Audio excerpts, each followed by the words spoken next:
આંધ્રપ્રદેશની નેલ્લોર ગેંગના 5 આરોપીઓની સુરત ક્રાઇમ બ્રાન્ચની ટીમે ઝડપી પાડી 21 ગુનાના ભેદ ઉકેલી નાખ્યા છે.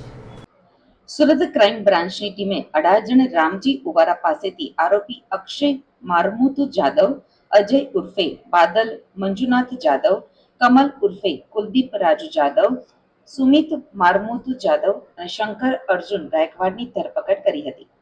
પોલીસે આરોપી પાસેથી ઓઇલ ભરેલા bottle, હેરપિન, rubber band, chocolate wrapper વડે બનાવેલા ગિલોલ, સ્ટીલના નાના ગોળ છરા તેમજ ગિલોલ બનાવવામાં ઉપયોગમાં લેવા માટેના સાધનો જપ્ત કર્યા હતા. પોલીસ તપાસમાં સુરત શહેરના અલગ અલગ પોલીસ મથકમાં નોંધાયેલા 7 ગુના તેમજ આરોપીઓએ કબૂલાત કરેલા 14 મળીને કુલ 21 ગુનાનો ભેદ ઉકેલાઈ જવા પામ્યો છે. હાલ સુરત ક્રાઇમ બ્રાન્ચની ટીમે આરોપીની ધરપકડ કરી આ મામલે વધુ તપાસ હાથ ધરી છે. રામજી ઓવારા પાસેથી એક ગેંગ ઝડપી લેવામાં આવી છે, જેમાં 5 લોકોની ધરપકડ કરવામાં આવી છે. આ 5 લોકો આંધ્રપ્રદેશના નેલ્લોર જિલ્લાના છે અને આ 5 લોકો ગુજરાતના વિવિધ ભાગોમાં ફરી, ગુજરાતના અલગ અલગ જિલ્લાઓમાં જ્યાં મોટા પ્લેસ હોય, રિલિજિયસ પ્લેસ હોય ત્યાં ફરી અને લોકોની ગાડીઓને ટાર્ગેટ કરતા હતા. એમાં ઓઇલના જે બોનેટનો નીચેનો ભાગ હોય ત્યાં ઓઇલ ટપકે છે એવું ડાયવર્ઝન, લોકોનું ધ્યાન ડાયવર્ટ કરી અને પાછળથી સામાન તોડી લેતા હતા. બીજો માણસ ગિલોલથી લઈ અને ગિલોલથી ગાડીના કાચ તોડી અને એમાંથી સામાન લઈ લેવાના. આવા અનેક ગુનાઓમાં આ લોકો સંડોવાયેલ છે.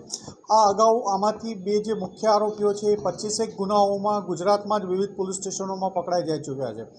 આ ગુજરાત ઉપરાંત અલગ અલગ બીજા રાજ્યોમાં પણ આ લોકો સંડોવાયેલ હોવાની પૂરી શક્યતા છે. એક આ ગેંગને પકડી એમની પ્રાથમિક પૂછપરછ ચાલુ છે.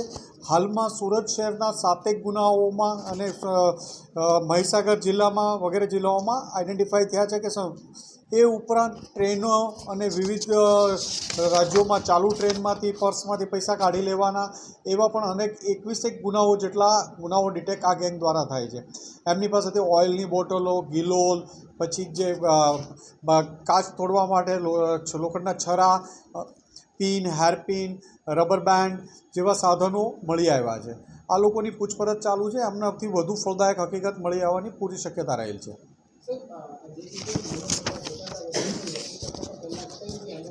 આમાંથી જે મુખ્ય 2 આરોપી છે અક્ષય જાદવ અને અજય જાદવ, આ બંને આ લોકો નેલ્લોર જિલ્લાના છે. અહીંયા ગુજરાતમાં સુરતમાં જ અગાઉ 2018-19માં આ લોકો વિરુદ્ધમાં 25 ગુનાઓમાં આ લોકો પકડાઈ જઈ ચૂક્યા છે.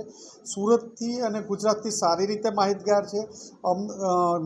ગુજરાતમાં અલગ અલગ જગ્યાએ એ લોકો રહે પણ છે, રેલવે સ્ટેશનના પ્લેટફોર્મ ઉપર પડ્યા રહે છે અને ભીડભાડવાળી જગ્યાઓમાં, પછી આંગળીયા પેઢીઓ જ્યાંથી નીકળતી હોય ત્યાં, બેન્કોની આસપાસના લોકોને ખાસ આ લોકો ટાર્ગેટ કરતા હોય છે અને એમનું ડાયવર્ટ કરવા માટે ગાડી હોય તો કાર નીચે ઓઇલ પડ્યું છે એવું બતાવીને એમની ગાડીના કાચ તોડી નાખે, ડાયવર્ટ કરીને બીજો માણસ દરવાજો ખોલીને પૈસા પાછળથી બેગ કાઢી લે અને આમની એમો છે.